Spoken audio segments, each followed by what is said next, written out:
Getting a realistic landscape from hand sculpting it can be difficult. Today we're going to show you another method of creating a landscape using a grayscale image. So we'll take a grayscale image, we'll import that as a height map, and that'll give us some variations in detail. And we'll do a simple floral pattern just as an example, and then we'll actually get into a height map that is a map of an area and see how we can use that. So let's flip you over to the capture screen here.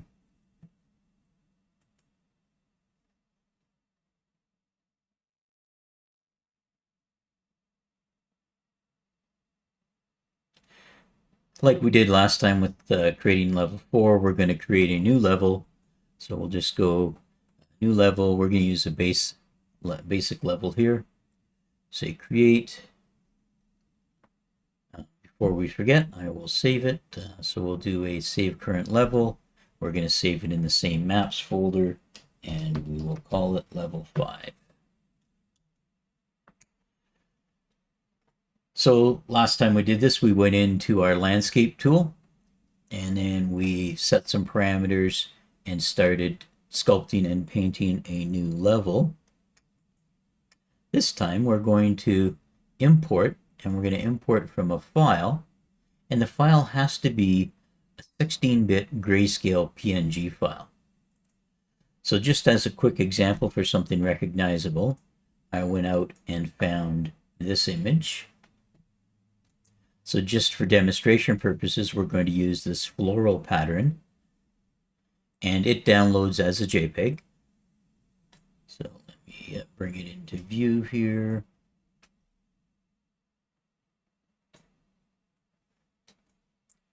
So here, this 3 ornament panel set 2 opens in the screen. Bring it over here, and you can see it's a JPEG. So we need to actually convert that. You can open it or convert it in any editor of your choice. I happen to have it open in GIMP here. So in GIMP, I'm going to take a look at the image. If it's not a grayscale already, I will go to mode, make it a grayscale, and you can do this in whatever software you want. In Precision, I want 16-bit grayscale, so it's going to convert it, and then we're going to save file, export as. We're going to make sure it's a PNG file, not JPEG. It needs to be PNG. And we'll just take some of these spaces. So I don't happen to like spaces in there.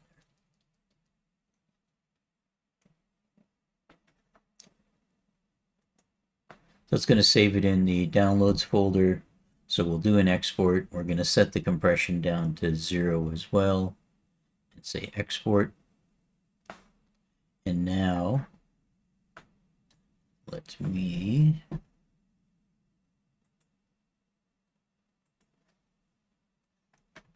in our downloads folder here, we have the original image as a JPEG, and we have this 3D ornament panel set 2 as a PNG.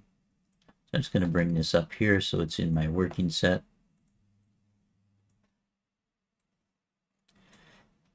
And here we're going to go to D drive, working in here, and you can see we have this panel, and if I hover over it, it's the PNG file.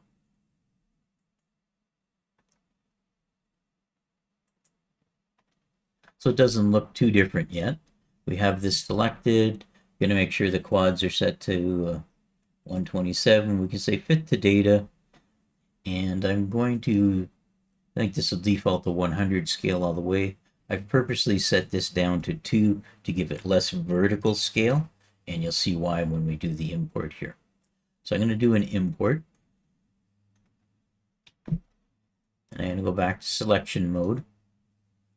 I purposely highlighted the landscape item, and if we look in the world outliner, you'll see it's highlighted here, and in the viewport it's highlighted. And if I hit F, you can see this original image, the grayscale image. See where it's white, and you look on here. Let me make this a little smaller.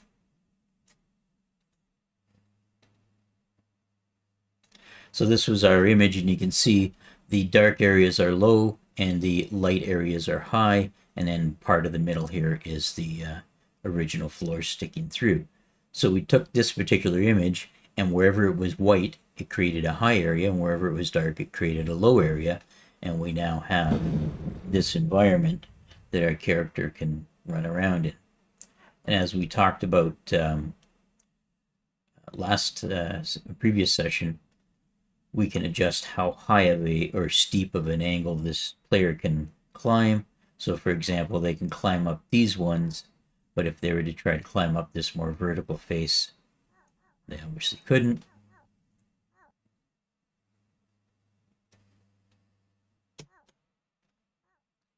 So now this doesn't look like a very realistic landscape.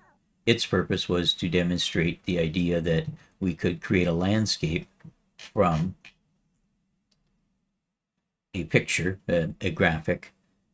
So if we had a height map that represented mountains with light areas and valleys and gullies and whatnot in dark areas, we could then create our material from that. And there are a number of different sources for those types of images. So I'm just going to leave this one in here as level 5. We'll do a save all. We could, of course, if we wanted to, have our transporters on here and take the player on and off this level. We'll probably end up deleting it from the example a little later on. But you saw how that particular image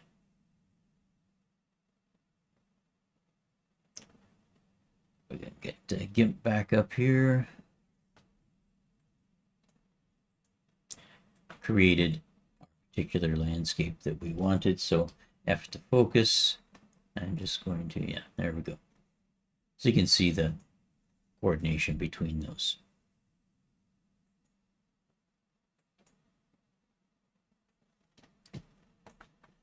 So we will discard those changes. So you could use any photo editing software that you're comfortable with.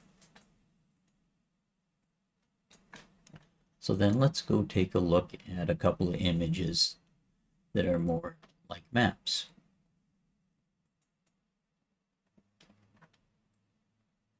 Let me size this up.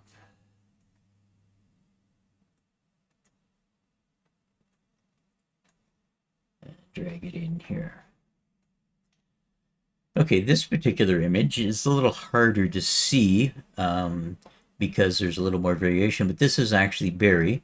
This arm right here is Lake Simcoe, Kempenfelt Bay, and then this is the main part of the lake along here. And you can see the bay just comes in here, so this is like Mulcaster Street's here, the college is up in this area, and this is lakeshore around the bottom where the beaches are. And this is a low piece of land that leads out to some further lower land out here, and this starts to drain towards the Great Lakes. And if we were to zoom out further in the original map, you'd see the escarpment for Collingwood and whatnot. So this particular grayscale map represents the Barrie area. So these should be higher, this should be the lowest area, this should be lower than that, and then we can use that to create this particular image. And those are created from sites, and I will put the links in notes. Let's see, which one did I load?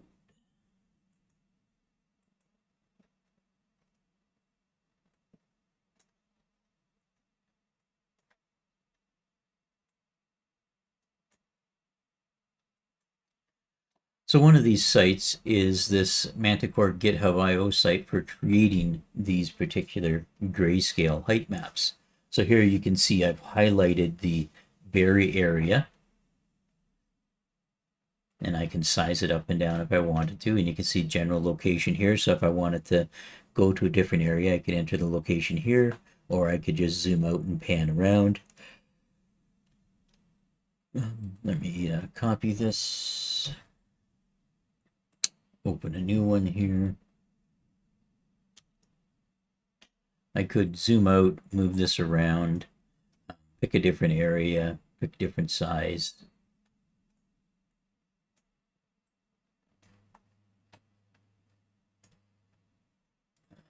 I knew exactly where Brent Crater was, I could maybe drag it over and find the Brent Crater and grab that as a piece. I can zoom in and out, and we can adjust the final size, zoom values on this particular image. For now, if I wanted to recreate the image I was just talking about, we would use this one. And we're going to use the default Esri topo map. We'll use the 4033 by 4033 as one of the default kind of Unreal Engine height map sizes. We'll use smart normalization. And then we're going to say generate height map. So generate height map is going to create a image. It looks at all the different tiles, creates it, and then you can see it popped up my download here. So it's downloaded this particular file into my downloads folder. It also shows me a preview of it here. But what you want to do is make a note of these particular items here. So height map range says it's from 178 meters to 319 meters. So that's the ground elevation changes here. And in Unreal Engine, if you wanted to scale this at a 1-to-1 scale, you would put this in at 27.45 for the Z scale and 680.83 for the X and Y scale. It all goes on to talk about 3D printing if you wanted to 3D print this model as well, but we're only interested in these two pieces of information, or three pieces. So I've got this particular image, and I've downloaded it, or it downloaded it, and if I was to look at it, it would be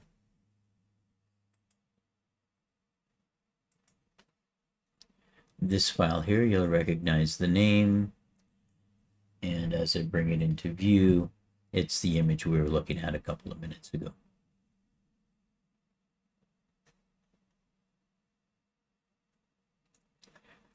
Oops, I didn't want to close that. Let me reopen our project.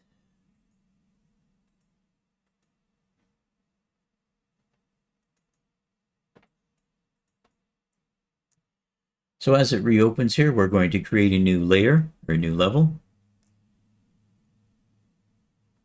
We'll store it in level 6. We're going to import this grayscale, and then we'll have a look at using that as our option, or at least as our starting point, because we could then go on and augment from there. So our previous level, we had level 4. That's the one we did where we tried to hand sculpt it. Level 5 was our demo, where we imported the little floral pattern as a height map just to show you the correlation between the light spots being the higher ones and the dark spots being the lower ones. So we'll do another new level here. As a basic level, we'll say create. We're going to go into landscape mode. We're going to import a file, and we're going to take this particular one that we just downloaded. Now it had some suggestions for us on our generation page, and that was to scale it 27.45 in the Z axis, and you can see it's defaulted to 100, so that would exaggerate the Z axis, which we don't really need. 27.45, and then it said for both the X and Y axis, we wanted to scale it 680.83.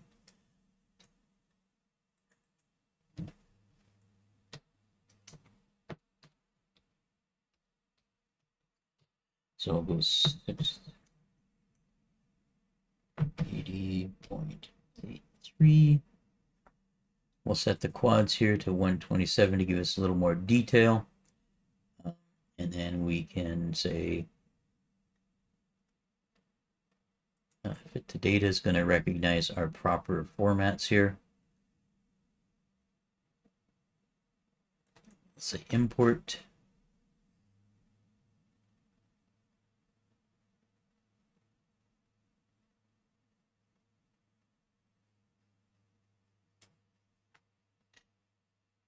So now we have a much larger area that we've covered. You saw it took a few minutes to generate that particular terrain. I'm going to go back to selection mode. I'm going to highlight the terrain here, and I'll just make sure that the landscape is selected. And if I hit F, you can see we zoom out. I'm going to go to top mode, landscapes highlighted, hit F, and it's still pretty big, and we've got a couple things happening. We've got the atmosphere impacting it. So if we were to come to look at our exponential fog here, you can remember this number as 0.0463. I'm just going to copy it and I'll set it to 0. So that gives us a little clearer view.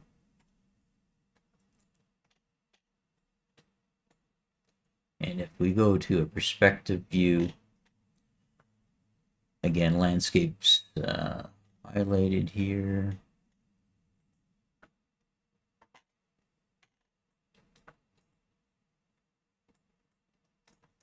Let's do a play. My character is looking like they're stuck in the environment, so I'm going to lift the character up just above the floor. And now when they spawn, they'll spawn above it and fall down on it. And we can look around and see a little bit of the terrain. Gonna hit escape. And I'm gonna turn up our mouse speed here a bit.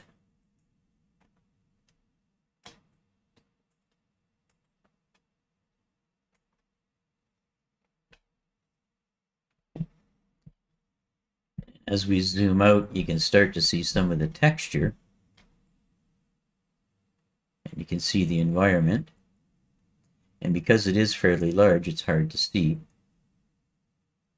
You can start to see the shadows. So that's why I turned off the fog, because it became hard to see through the fog that far into the distance. Because now we have a, sorry, I'm just checking the recording here. Now we have a large area to view, and that fog just impedes our vision like it would normally. So we could apply landscape materials to this. One of the things I am going to do, though, is try inserting a flat plane on here. And if we situate the plane just properly, it should sit just above what the landscape tool has generated as the water. So I'm going to add a basic shape as a plane. And we're going to try and put it over here. I'll use end to snap it to the ground, F to focus, and I don't think I've hit the end for the water, but I am going to scale it up considerably here. So let's go 5,000.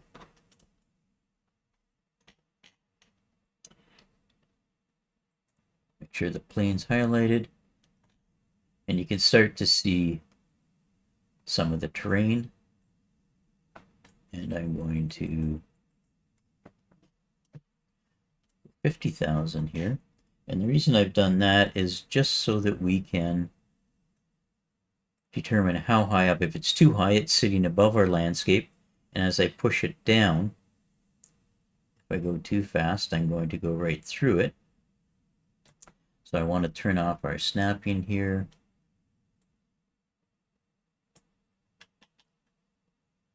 I probably don't want 50,000, so let's set this to 25,000.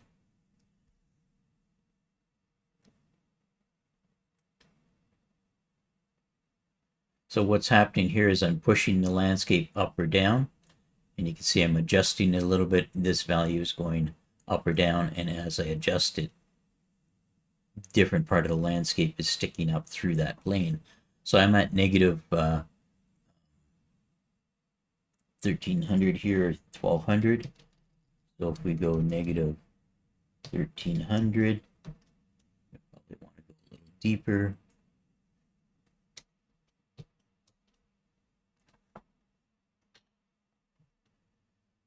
So I've moved this down. It's now at negative 2300, and we can start to see what's looking like our water area that would represent the bay. And as we get close to it, you can see the land is dropping off ever so slightly, dipping down. There's not a lot of terrain here for you to see it, or a lot of things to cast shadows, but we are dipping down towards the bay.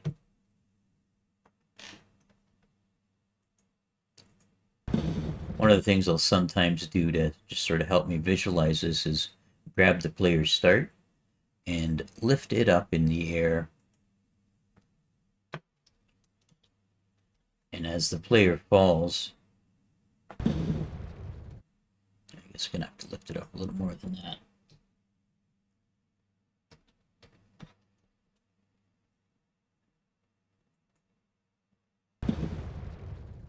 As the player falls, you can sometimes see some of the terrain around you. You can also just zoom up here.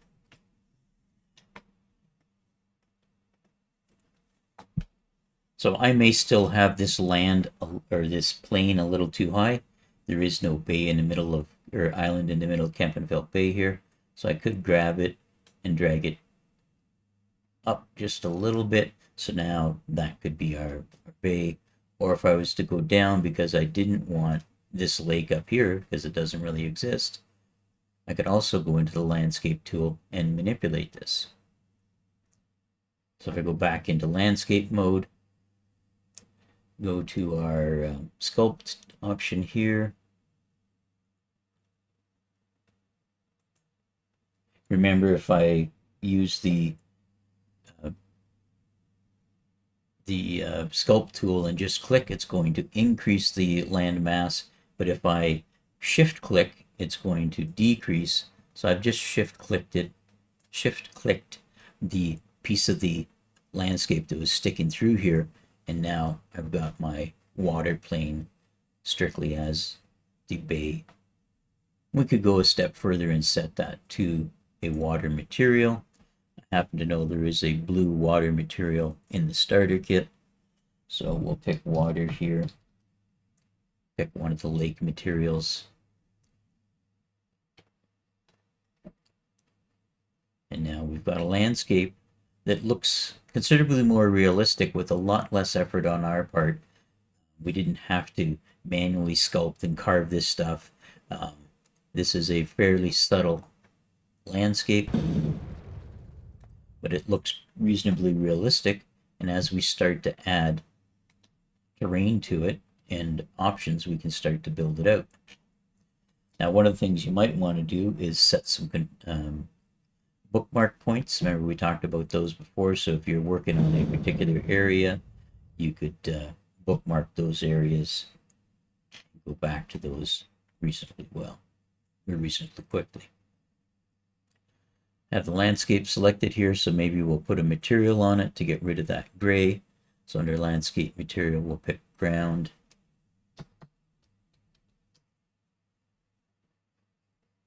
And we'll scroll down here. We've got ground, gravel, moss. Well, let's use gravel. We use grass on the other one. So if we put the gravel material here, it's still updating.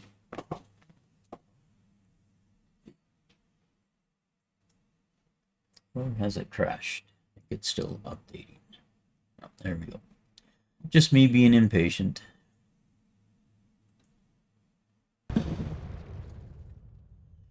So now our character can run around the environment here. We can start to do things like put gray boxing here if we wanted to build a small town up on the hill.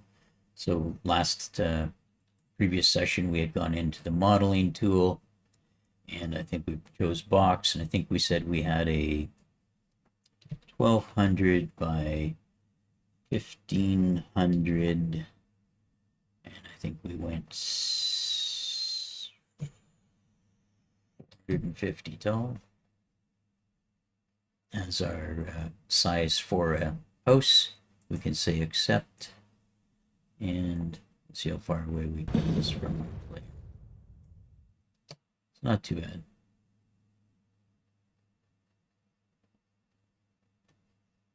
So we could start placing gray boxes along here, build out our town, check and see things are laid out properly. We can also use our foliage tool, and we saw that last session where we actually no, we didn't see that last section, or yeah, we did. This project doesn't have the foliage in, so we would add our foliage models in, and then we could just paint our foliage in this landscape. So that's one option. Or another option for creating our landscape is to use these grayscale height map images like this. In this case is a realistic area that we could create. Now this would be useful if you were doing a larger scale game where it was a race environment or like cars or something like that. You're recreating a city, catastrophes or whatever, flying games, things like that. So one of the sites was this Manticore GTI GitHub IO site, and another one is this Tanagram one. So let me bring this into view. Just have to size it from my other screen. And it's pretty much the same idea. Scroll around, find the area that you want. So this again is the Lake Simcoe area, and you can see the watershed here out Kempenfelt Bay and then out the south end through Bradford. This one I've zoomed out far enough you can actually see the escarpment, Blue Mountain, and the hills along here, and then the Great Lakes are out this way.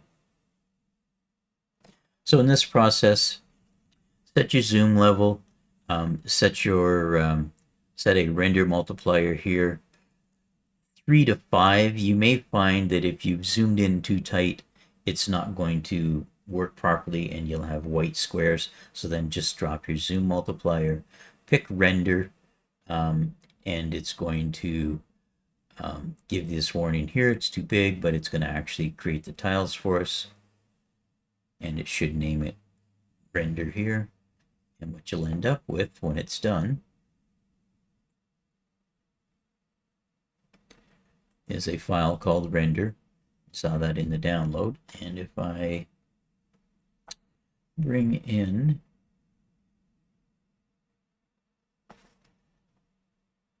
our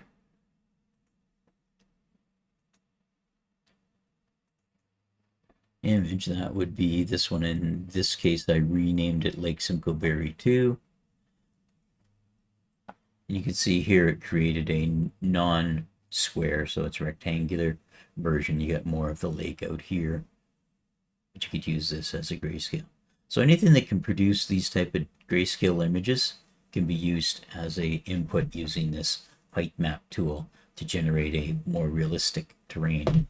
Now the other thing that we can do with it is that just because we started with this realistic terrain doesn't mean we have to stick with that. We could go landscape, and if we wanted to, I'm going to turn down the brush strength, turn this, I could start adding some stuff on our own here. So now we've got a combination of the realistic terrain and the sculpted terrain. So if I wanted to place a house on the top of the hill,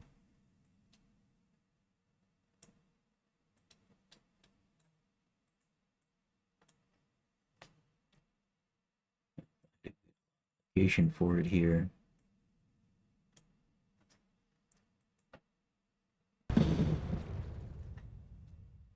And now we've got the kind of realistic terrain that we had, plus we've added some purpose-built terrain for our game. We could adjust the gray boxes to fit better.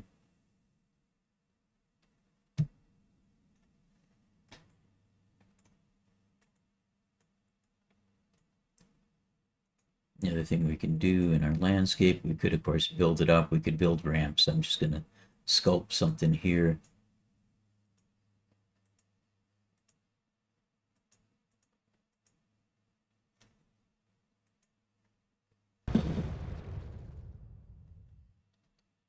So again, our character, if we wanted to modify how high of a steep of a terrain he can climb, we can go into the character's movement component and then start adjusting.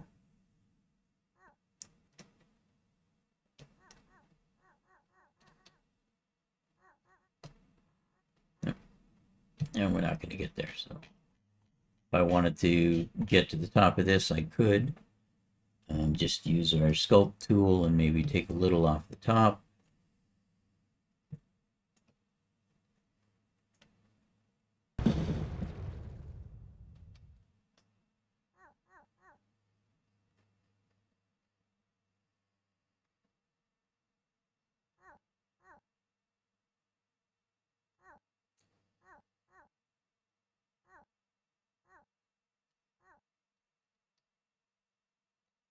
So now you can see all of Kempenfeld Bay from the top of the mountain we just built.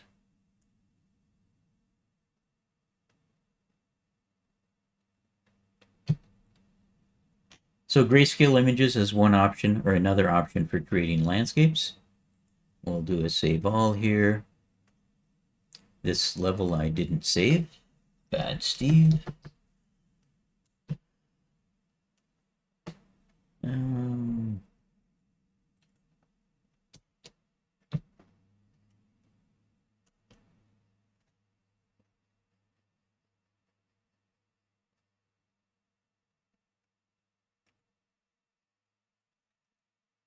And of course, if we wanted to, we'd put our player start's always going to start here. If we wanted to, we could put a blueprint here for, or sorry, a transporter here for him to go back to another level. So if we're going content, my contents, blueprints, transporter, and let's put it reasonably close to where he spawns.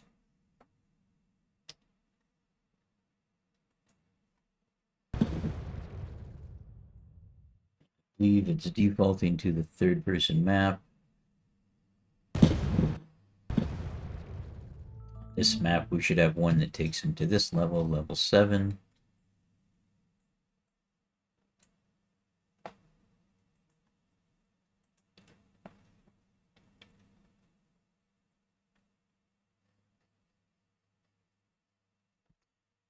So like we did with the other levels, you could go in and add some land, add more gray boxing to this, add more detailed assets later on in the process, add some foliage just to see what it's going to look like. Be sparing with the foliage until you're further in a development process. Plan it and check it out, but don't load it all up right away. You will likely start to impact the performance of your game if you put too much foliage in too early in the process. Sorry, so we're going back to our third person map here. We'll add a blueprint here to go to level 7 that we just created. So remember, with the level placed, it's defaulting to the third person map, and we want to go to level 7. So we'll type the level name here. I'm going to give it a bit of a rotation so that when this player spawns and looks over that way, they can see, oh, level 7. And then the other thing to do would be to make sure when you're packaging your game that you include the new levels in your export or in your packaging process. So file, save, and we talked about that earlier in the session as well. So that's our grayscale images as a landscape tool. So any kind of grayscale image, I mean, obviously if it's a floral pattern like we did as a demo, it's easy to see the light and dark spots and how it corresponds to the terrain that it creates. But what we were trying to do is create realistic terrain, so then we went and got a map that was just a height map in grayscale. So I showed you a couple of different options. There's a couple of services like GeoGratis, which is a Canadian government site that has provincial and national mapping data on it. There's a similar US topo service for the United States. There are worldwide services. The two I showed you will do pretty much worldwide areas as well. Okay, let's bring up our OBS, stop our recording. Thank you.